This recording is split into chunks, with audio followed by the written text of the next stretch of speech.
my family. Our son, our middle child, has autism.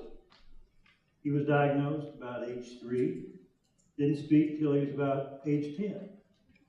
And if you ever get a chance to talk to him, you might think he's trying to make up for all that lost time. He's a typical brother in many ways. His sisters say that Austin never cared about any of their boyfriends until they got a new one. And then all he wanted to do was talk to the new one about the old one. He drives. He passed the driver's test the first time. Now his sister there on the left, Allison, failed hers twice. And one day Allison has some friends over, and I overhear Austin say, "Elmer, Allison failed her driver's test twice." Now you can imagine how Allison's getting upset, so I say, "Austin, you can't talk about Allison's driver's test. You can only talk about your own." "Elmer, on my driver's test, I didn't back over a yard."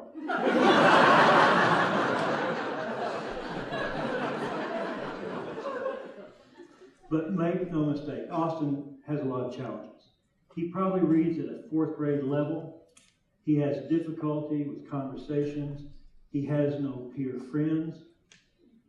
And if he's like most people in that situation, he'll never be offered a job. Something we parents start thinking about almost from the instant we get that bad news. And as we look to the future, we parents secretly share the same hope, to live one day longer than our child, because we know what's likely waiting. But a job can change all that. A job can mean independence, security, relationships. And if a driver's license is the equivalent of a summa cum laude from MIT, a job would be like a Nobel Prize. And when it comes to getting a job, people with disabilities die a death of 1,000 cuts. I know that as a parent. I know it as an employer. They may not be able to get through the application process. They may not interview well. They may not learn the way we're used to teaching. And the unkindest cut of all, the belief by 99.9% of us that people with disabilities really can't do the job as well.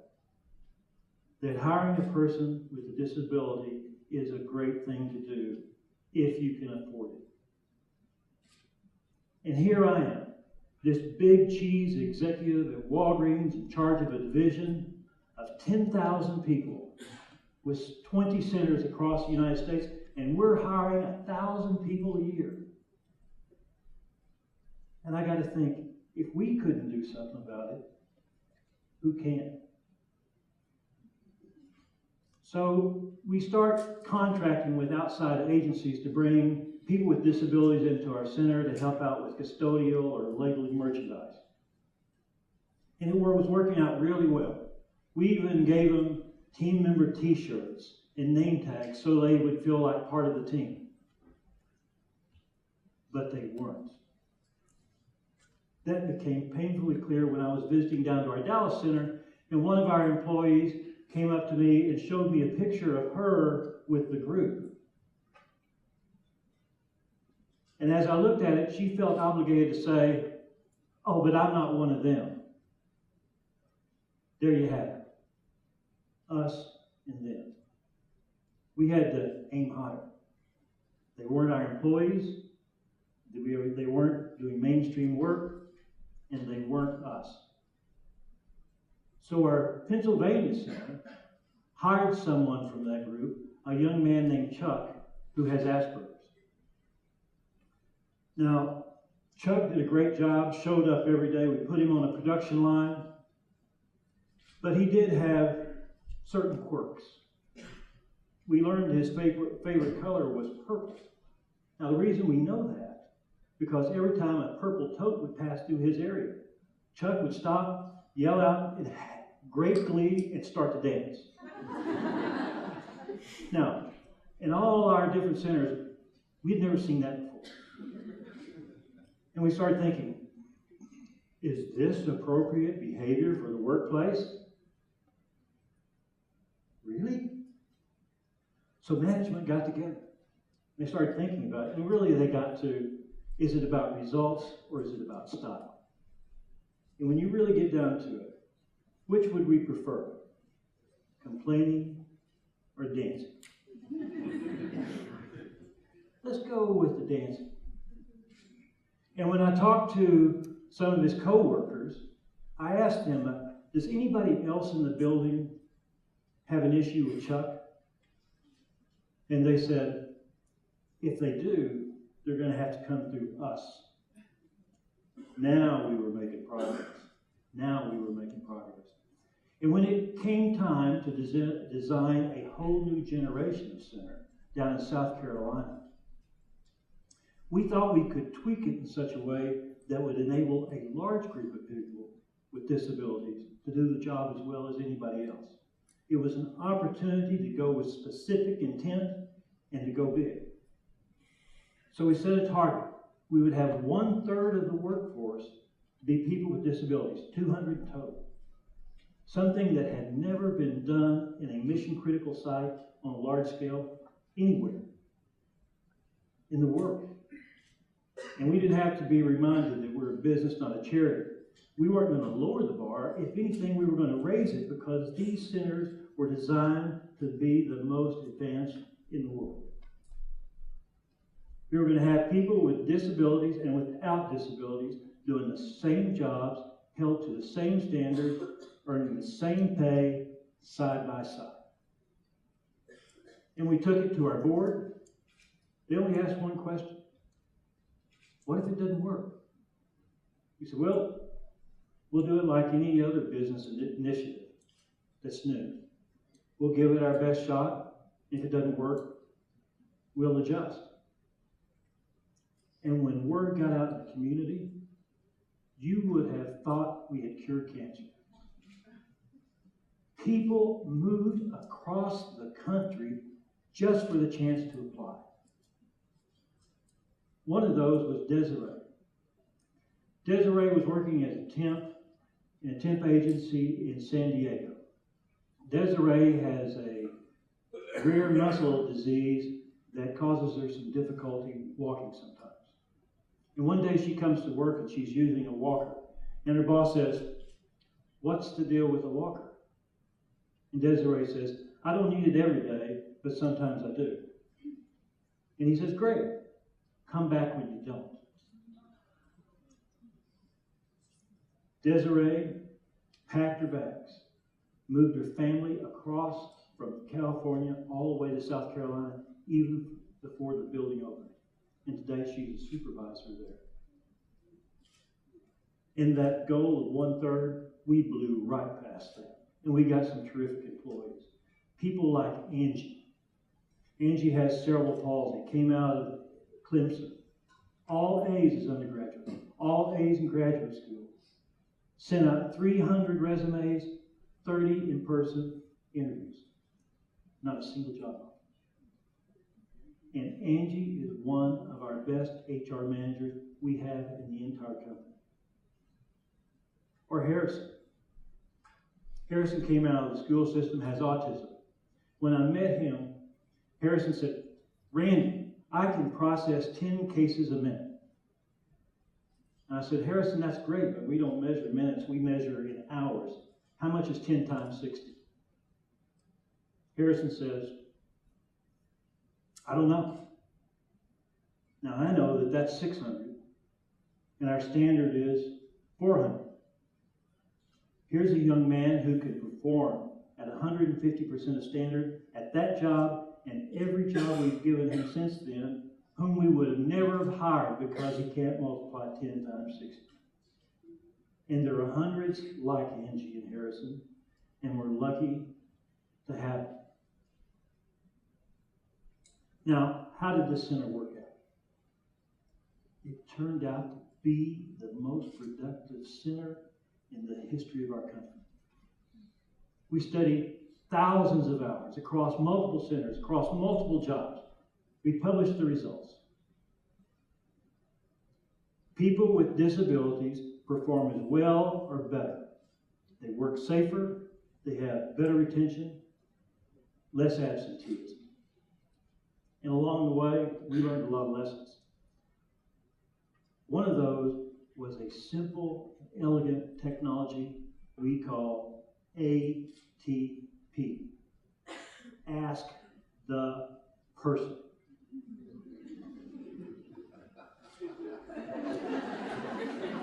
Simple and elegant. For instance, our standard operating procedure says when you lift a case, use 2 hands. So normally, if a person with one arm were to apply, we'd say they're not qualified. Now, we ask how they would do it. Because in all likelihood, they've had a whole lifetime of trying to figure those things out. Now, my favorite example is lift trucks. Now, lift trucks are a real hazard for pedestrians. They're quick and they're quiet, sort of like Priuses without the smugness.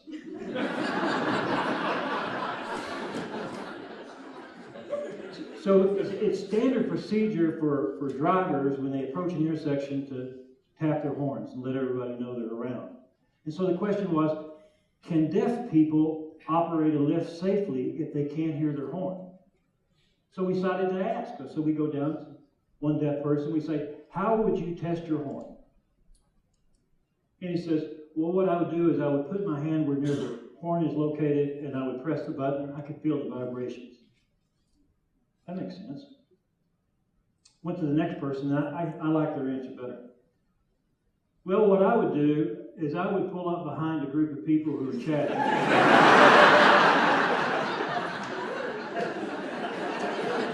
You know where this is going. Tap my horn and see who jumps. A lot more fun.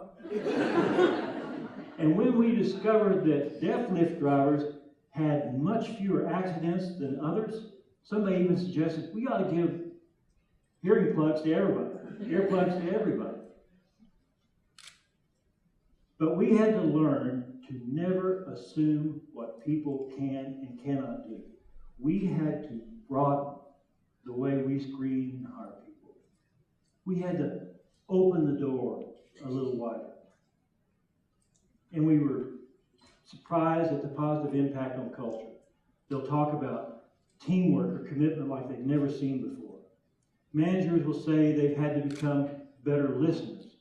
They've had to learn how to treat people as individuals. And here's my favorite. They will say, my number one job now is to make everybody around me successful. Now, when's the last time you heard your boss say that? And mean it? And let me tell you, when you have everybody aligned toward mission and everybody view their job as making each other successful in achieving it, you've got lightning in a bottle. So we rolled this across all 20 centers, and that 200 became 1,200. And we invited all other companies, even our competitors, to come in and share our lessons. We showed them what we did, how we did it, showed them the numbers, let them ask all those tough questions. Does this really work? How do you terminate a person with a disability? What's a bad day like here? A lot of companies came. They launched their own initiatives, and they found the same things we did. Great performance, great impact on culture. They didn't have to lower the bar at all, but they did, like us, have to open the door a little wider.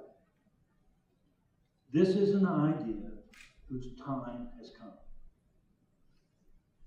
Now for me, this is the picture that sums it all up. This is Chris. Chris works in our Connecticut Center. He's one of the most charming and positive people I've ever met. He does a great job. He always sees the best in people.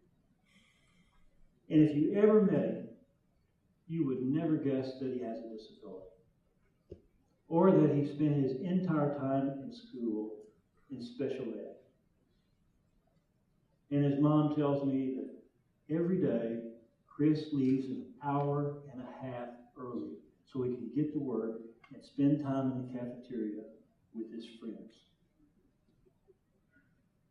Because in high school, his high school cafeteria he spent all those years alone. Now, a lot of people assume that I did this. My original motivation was to help my son get a job. If that were true, I would have never had the courage to do this. And let me assure you, I am no superhero. But my son, in seeing the world through his eyes, made me face a harsh reality. And seeing how he would surprise me and all the things that he could do helped me see a grand possibility. But this wasn't about Austin. This was about all those parents who lay in bed at night just staring at the ceiling. This is about all those people who want to work, who can work, but aren't allowed to because of our attitudes and these invisible walls that we built around our businesses. This is about all those who are needlessly forced to a life of poverty. And this is about all those Chris's sitting in those cafeterias alone. This wasn't about disabilities, and it wasn't about charity. This was about justice.